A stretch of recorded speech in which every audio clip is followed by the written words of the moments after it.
Hello, I'm Bernie Weisgerber, U.S. Forest Service Region 1 Historic Preservation Team. And we're here to do another one in our series of historic preservation trainings. This one is at Garnet Ghost Town in Montana, BLM property.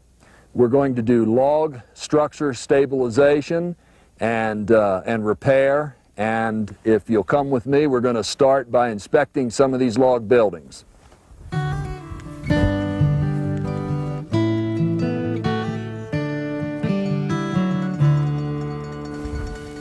Let's start our inspection with the simplest of log buildings, which is a horizontal log construction with round logs and a saddle notch.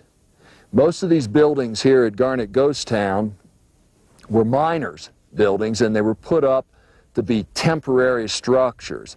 So the simplest of construction techniques were used because they didn't intend to be here very long. Now you can see that there's some deterioration on the ends of the logs here, but basically this building is not in bad shape. The daubing, which is the mortar between the logs, has started to deteriorate. An inspection on a log building is actually quite simple. A simple tool like a pocket knife for a probe or an awl, and these logs are fairly sound. Usually where we find problems is the sill logs, and it looks to me like this sill log has already been replaced once in its life. And it's not a bad replacement. It's sympathetic to the construction of the building. But now let's take a look at a little bit more involved log construction. This log building is a little bit more involved. It's hewn log, and it was hewn with the broad axe. We're going to cover that phase of log restoration and log construction a little bit later. But you'll notice that it's surfaced off here. It's tooled here. Now, there were reasons for this, and primarily it was done so that it could be sided. Historically, only poor folks lived in log buildings, and the goal was to get it sided. And if you look just around the corner here, you'll see that some of the siding is still over the logs on this building here right now. So that was one reason for hewing it off. Another reason to hew it was because logs rot from the sapwood, which is on the exterior of the log. So if you hew off the sapwood, you're exposing the heartwood to the elements. Makes it more durable. On the interior, the logs were also hewn in order to allow for wallpapering, flat walls, and a more livable space. So this building here was built as a more permanent residence. And I understand from the ranger here at Garnet that this was a cabinet maker, a builder, owned this building here in town. Now there's been some preservation work or some restoration work done to this building, and I feel that I need to point out that these bottom three logs here are replacements and not a particularly good match to the historic logs. You notice that the hewing does not match. The sizes, they're uneven, as far as the wall goes. And what we really want to try and do in historic preservation is to match the existing as to the best of our ability. We're still looking at this fine hand-hewn log building here. We're on another corner, and this corner shows exposed that it had a broadaxe hewn corner post. That's a bit unusual with horizontal hewn log buildings. They usually have a half dovetail, full dovetail, steeple notch, tenon notch instead of a corner post. But I need to point out that there's been some repairs done here that are not very sympathetic. This piece here was chunked in here. It's pressure treated wood, which doesn't match. It's sawn as opposed to broadaxe hewn. It's a butt joint here, which I would not do. I would do a half lap joint. It's not a very good tight fit. Sizing isn't right. It's not a very sympathetic repair, and we want to stay away from that in historic preservation.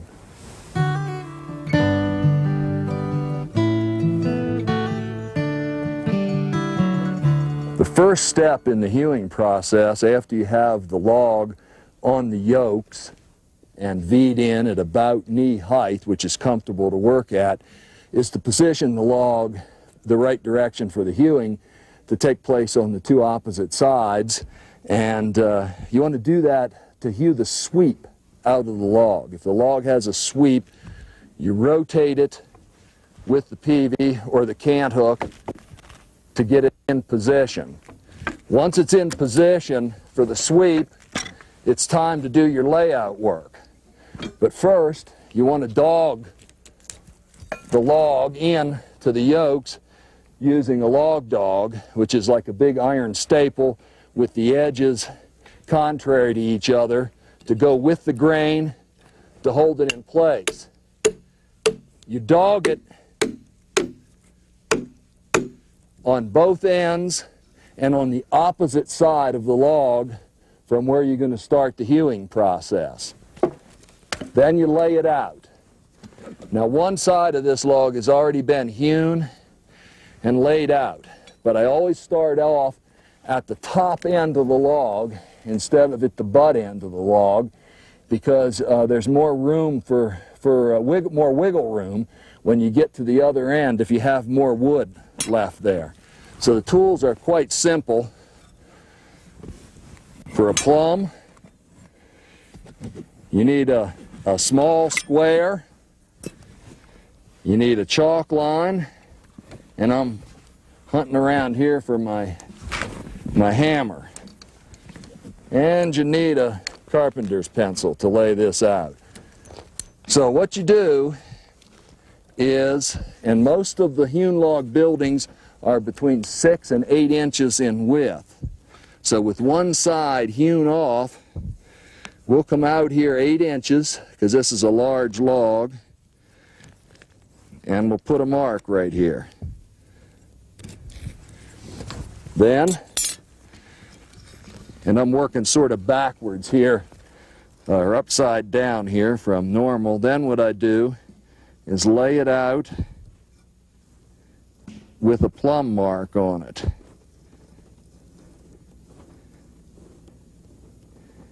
Get the bubble nice and plumb. And because it's dogged and you're not going to move it, your orientation won't change. Lay it out like so. Next will be snapping the chalk line. And what I usually do at this point, and especially since I'm working by myself here, is I usually cut a little V-notch right in the top to hold the string. Then I take a small nail, just put it in down here anywhere, it's fine, just enough to hold the chalk line. Take your chalk line, hook it on there and drop it in the notch. Then walk your chalk line back on the log.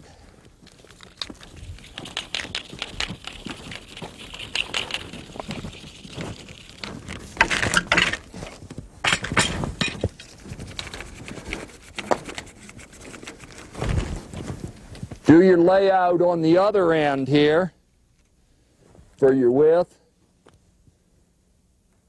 Pull your chalk line to your mark. And then you have to snap your chalk line. Now your chalk line should be snapped straight up in the same plane as your hewing. It helps at this point if you have somebody else line it up, snap your chalk line. The actual hewing process starts with scoring of the log, and there's a couple of different techniques for scoring, but I recommend that you use a single blade pole axe. For me, a little bit shorter handle, about 32 inches is what I like, but you have to fit it to your own size. I'm also partial to the older true temper axes. The process for scoring, and there's two types. There's a V-notch with juggling, and then there's a slash scoring. Let's start off with the most difficult, which is to chop a V-notch. And on a larger diameter like this, a V-notch is the best way to remove the bulk of the wood before you go to the broad axe. So what we do here is carefully cut a notch into the depth of the line, and then come over here and you keep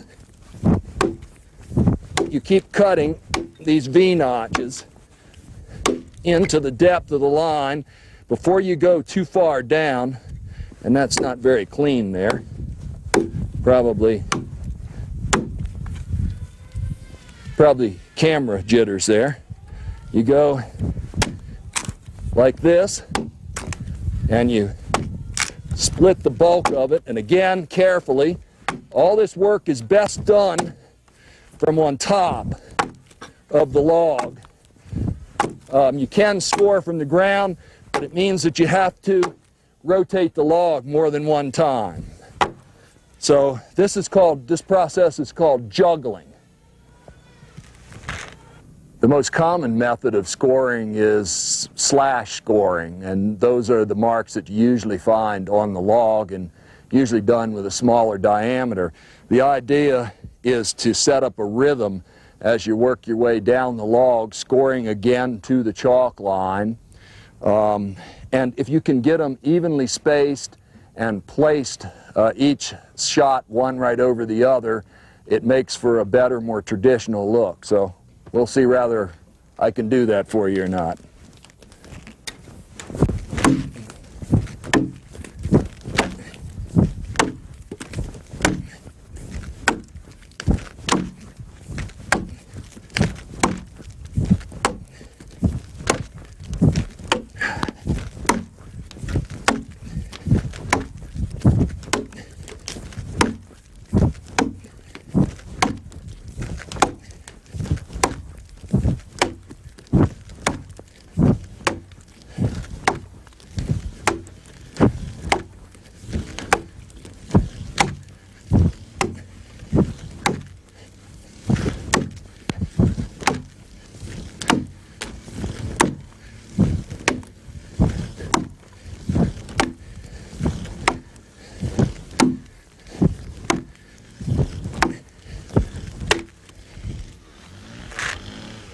That's the slash scoring process, and we're trying to keep the marks 3 to 4 inches apart and one over top of the other. There's a little, if you would, there's a little dance that goes with this, a shuffling motion that you do to keep the rhythm going on it, to keep your even spacing. After the scoring process, we move to the broad axe, the tool that really does all of the hewing work. And the majority of hewn log buildings, at least in the west and in the east, except out of New England area where beams were hewn with the adze, it was all done with the broad axe. And I've got 3 different broad axes here for you to look at. This particular model is a Pennsylvania pattern, and it's my grandfather's. It has an S-bend handle on it of ancient origin. large blade and quite heavy, and of course the weight is an advantage. The second one, and the one I'll probably use for you in this demonstration, is a New Orleans pattern. Head shaped a little bit different, a lot more delicate, refined, does a very fine job, and my particular favorite on a head pattern. This last one is another Pennsylvania pattern, but it's a reproduction that comes from Woodcraft Supply, and it has an S-bend handle on it. I don't like where the bend is, and it was steamed and bent, but of all of the newer manufactured broadaxes, this one seems to be the best. I'm still not real sure with it yet. I haven't used it a whole lot. I still prefer the historic ones. So the hewing process is one of removing the rest of the wood to the line. That sometimes on a larger diameter log like this, that sometimes takes 2 tries at each side. And that would be score with the pole axe, hew with the broad axe, come back and score the last time to the line, and again use the broad axe to finish. Traditional broad axe worked forward with it. The terminology "bark your knuckles" came from this historic process where, as you're chopping like this, your knuckles are in jeopardy on the log. That's why historically you hew forward, creates more room for your hands. The handle is offset. This is a dog leg offset to give you a little bit more hand room in there. Now, I also like to hew backwards, even though it puts my fingers in more jeopardy, barking my knuckles, because I can see the plane that I've just worked on, and it gives me a better sight line if I go that way. But we'll start here and do it in a traditional fashion. The broad axe is raised and lowered in an easy motion. It's not swung real hard.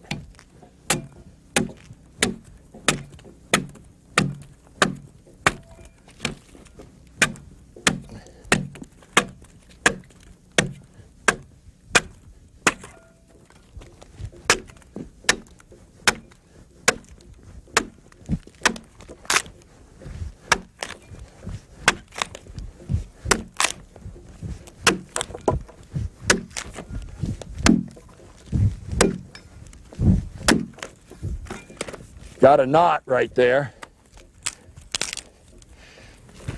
I should mention that historically, and even today, it's necessary to work on a green stick.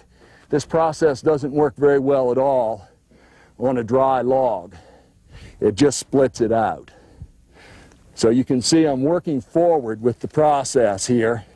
The finished product, after it's dressed off, you're taking thin shavings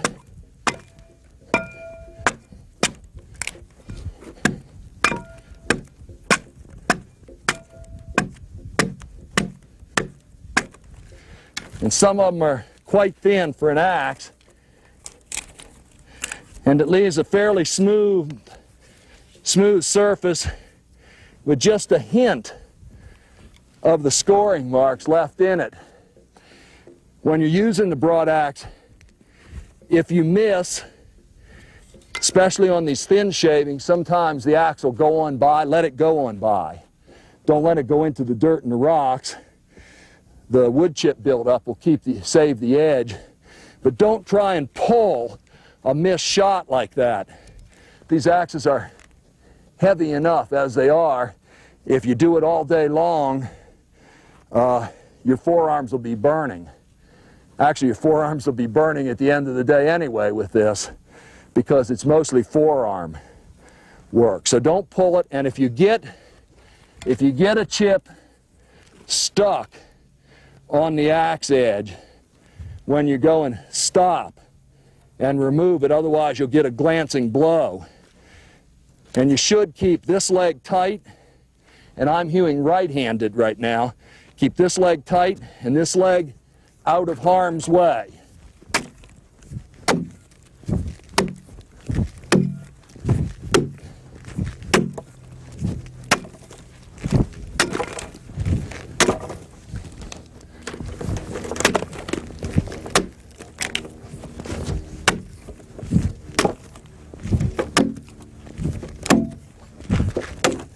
I'm just roughing it out right now.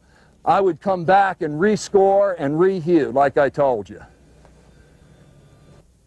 Today, in historic preservation, we have to sometimes marry the old with the new.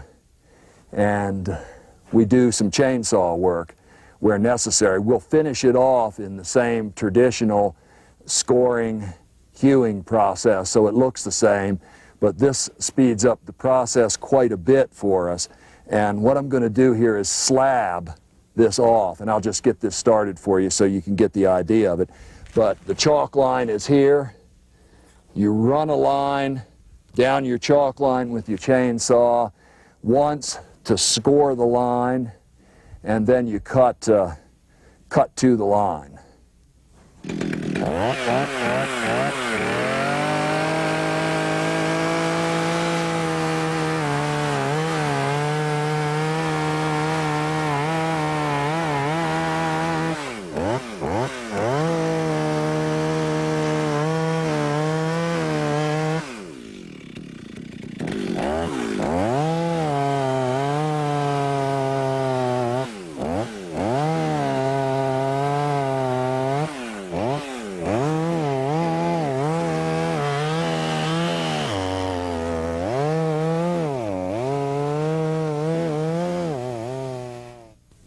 You can see that when you slab with the chainsaw like this, it gives you a somewhat flat surface to start off with, and you should cut to within 3/4 or an inch of your chalk line and then score and hew it with the broad axe for the final finish.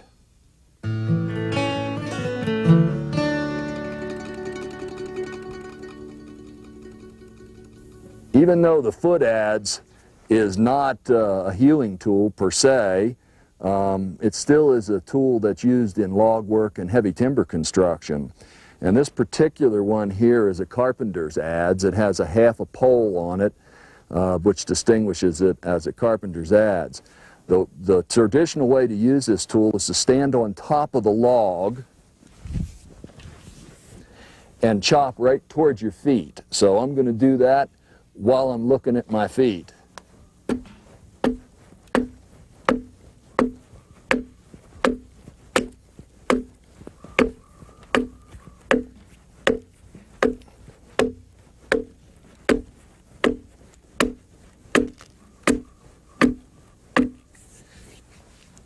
The adze is actually a plane. It's a dressing tool that takes down the surface. When broadaxe hewn logs were dressed up for parlor beams, they were planed off, and you'll notice that it leaves a smoother finish, although undulating, but also a fairly thin shaving, and in a lot of cases not much thicker than a plain shaving blade.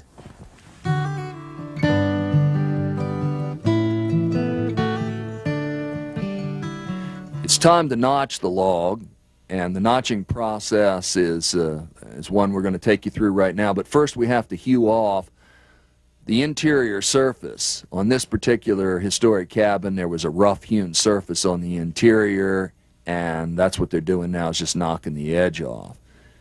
It's time to do the layout work on the log that's going to go in the building next, and it's over top, sitting over top the log that it's going to be resting on. This is Kerry King, preservation carpenter on the Forest Service crew, and he's using scribes here to set the depth of the notch. That little spray bottle is just water. The log surface is rough, and we use an indelible pencil. It leaves a better mark if you wet it down. It's difficult to get a good mark anyway.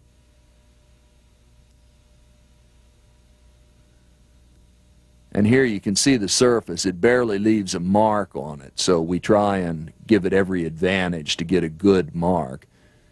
He's holding the scribes with the plumb vials level in both planes so that the notch corresponds accurately to the log below it. It's already set to the right depth, and you can see the vials here where he's holding them level. This particular log had a little V-notch with the log above it. So he's got to chunk off some pieces here. This will have to match the notch, or the V-notch on the log above it. It's going to lay it out with a square.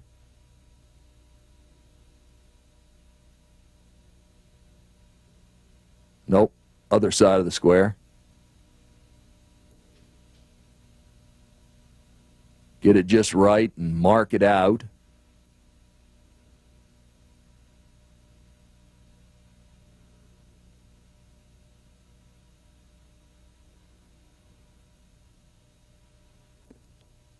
To set the depth on this particular cut, since the log is set plumb and level, you can work right off the level. It gives you an accurate measurement on round diameters. We're going to use the chainsaw here again to speed the process up. He's notching it to the line. We'll finish it off with traditional tools. Whenever we work on historic buildings with modern tools, we always finish them off with axes, adzes, slicks, chisels, gouges, whatever the appropriate historic tool is to give us the finish.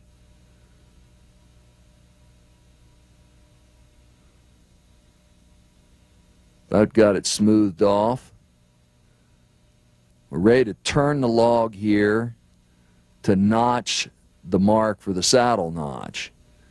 The pencil line doesn't really show real well, so what Carrie's doing here is using just a carpenter's chisel to score. In the notching process, you a lot of times lose the pencil line, so he scores it first with the chisel so he won't lose the line.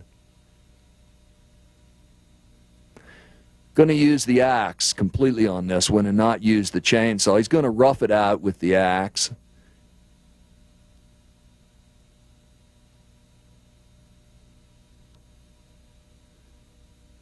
And he's just about got it roughed out to the line here with the axe. And then it's going to be finished off with a gouge. This is a large gouge that we use just to get the final fit to the log below. And the notch is a little concave so that it rests down good on the log below. Time to put it in the building. We get everybody on the site, use the timber tongs or Swede hooks to safely carry it to the building. We're going to see if it fits here. Press it up into place. We crib it to hold it. Check the final fit. Looks good. Get the final wedges in and crib it, and it's time to start on the next log.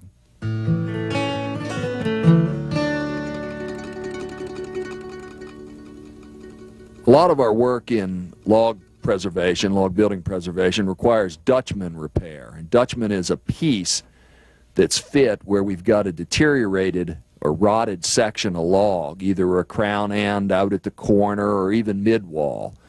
And this is Dale Swee, one of the historic preservation team's carpenters, and he's mixing some epoxy here.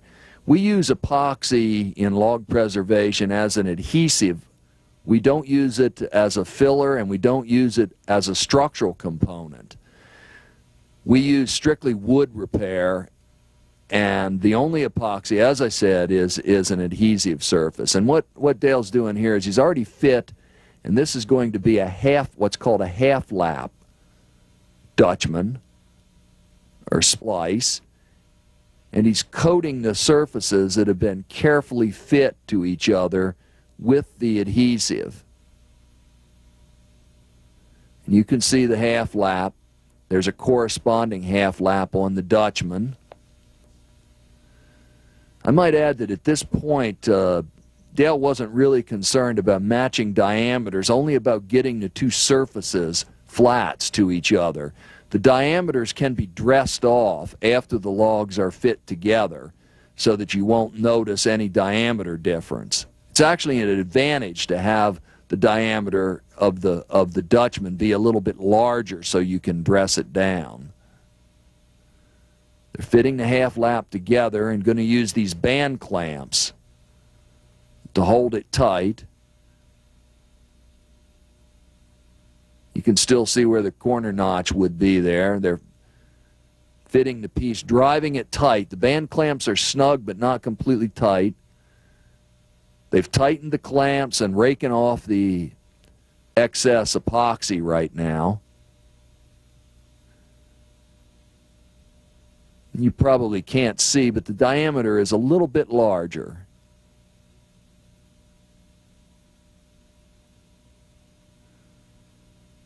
After the epoxy sets up, it's time to dowel it together. He's drilling this out for 2 dowels in the half lap.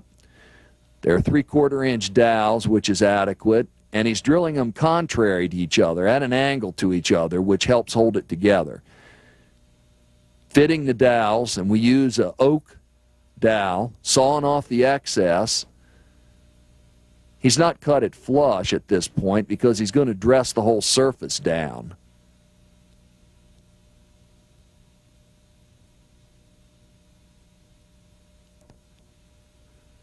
And it's ready.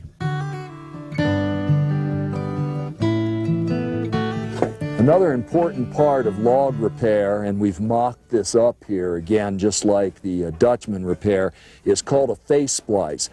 When you've got a wall log that has a deteriorated portion, you cut it out, it's cut on an angle here, cut square here, and you're putting it right, and this is the piece that Dale has manufactured, and it fits right in like so. And again, it's clamped in place, and it's epoxied in between, just like on the Dutchman, and then it's doweled and dressed off to match the diameter of the log. So this is another method. If the log is not deteriorated on the face more than 50% of the depth, you can do a face splice without removing the log from the wall.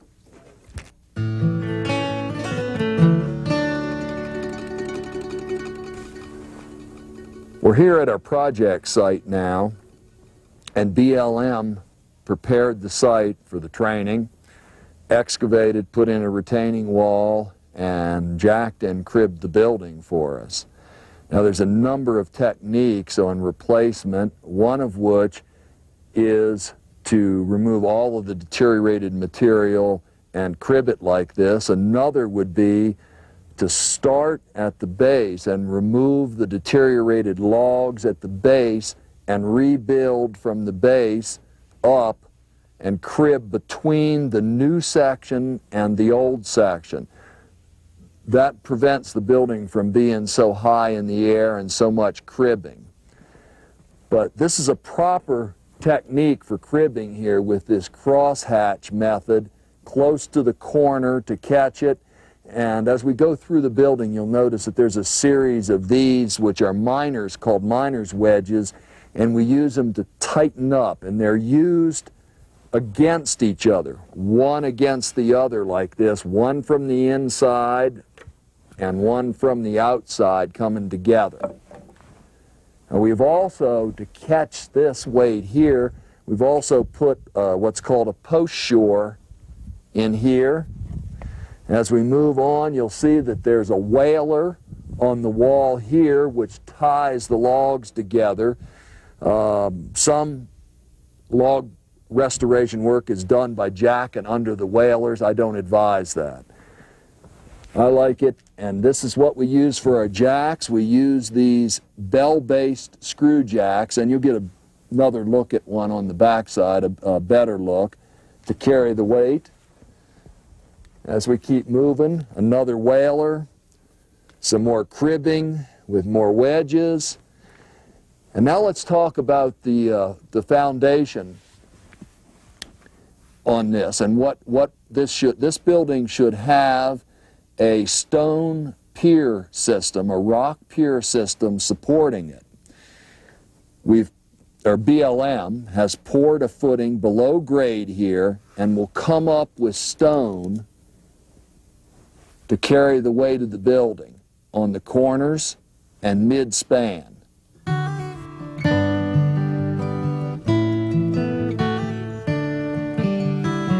I want to talk about the daubing on log cabin construction, and the daubing is this actual mortar substance that's between the logs. It's today it's referred to as chinking, and that's inaccurate.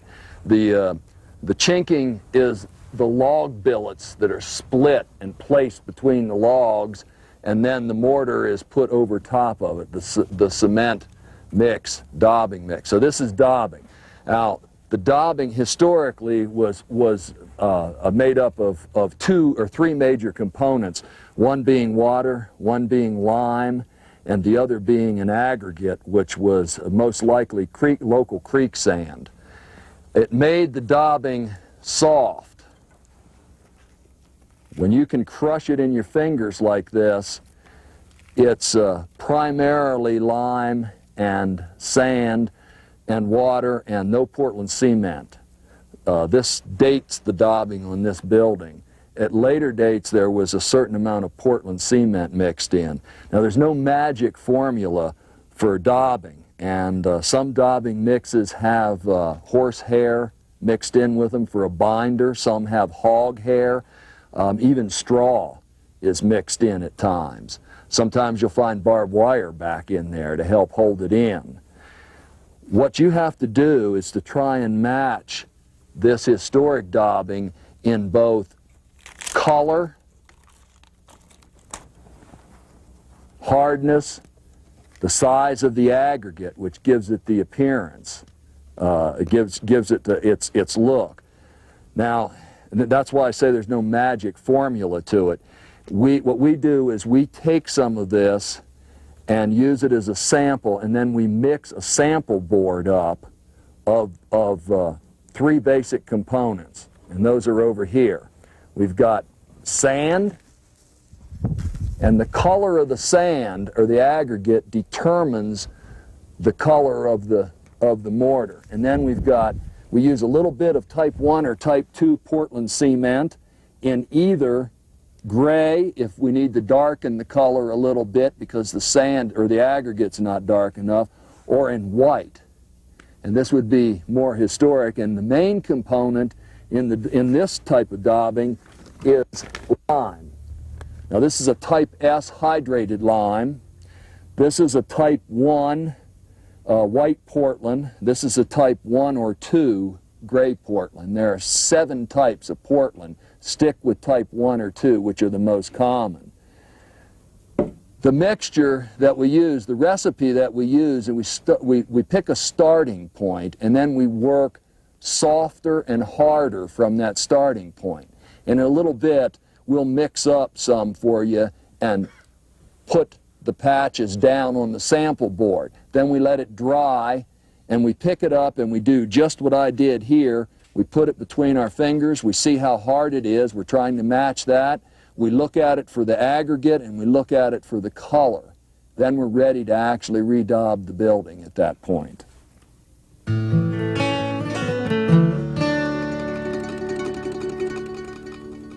On this corner of the building here, we've done some log replacement already, but we've cribbed it back away from the corners on either side to carry the weight. We've attached sway braces here to keep the building from shifting around. And you'll notice that there's 3 replacement logs here. In other words, the original logs were too deteriorated to repair with either a Dutchman or a face splice. This one is a replacement, this one, and this one.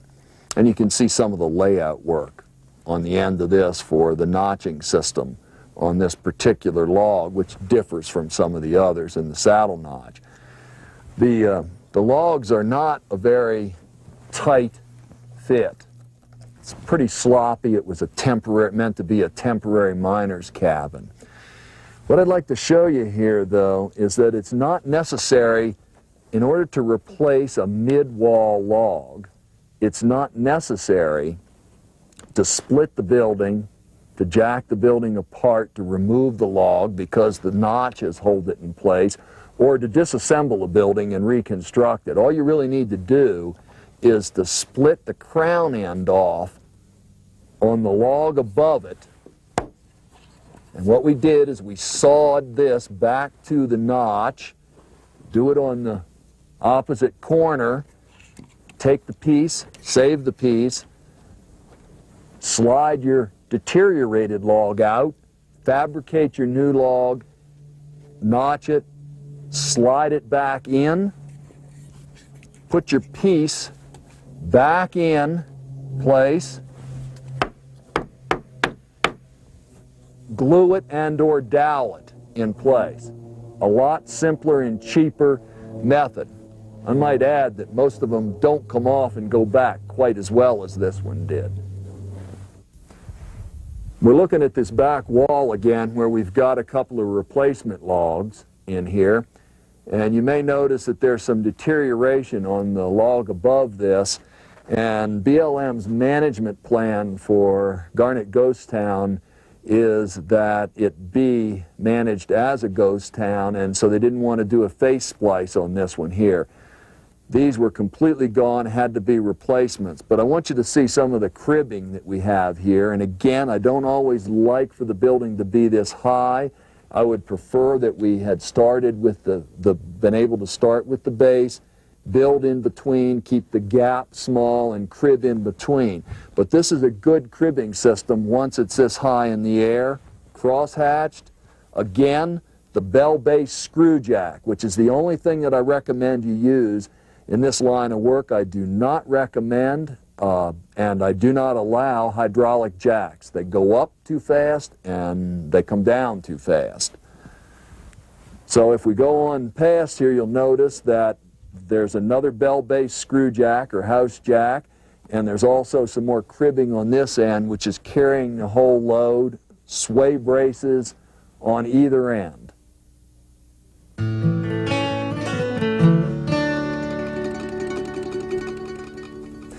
Let me say a quick word about safety. It's imperative when working on a building like this with the crew that you pay close attention to all members of the team, removing cribbing, removing wedges, slacking the jacks off, backing the jacks off. Be sure to communicate with everybody so that nobody on the front side of the building is letting a jack down when you're working on the back side. The jacking and the cribbing should be set up in a safe manner like this. A lot of use of the miner's wedges to tighten everything up. Thanks for joining us in another one of our historic preservation trainings. And we're about to leave Garnet Ghost Town, move on to another project. We hope that you can join us in the future for another one of our sessions.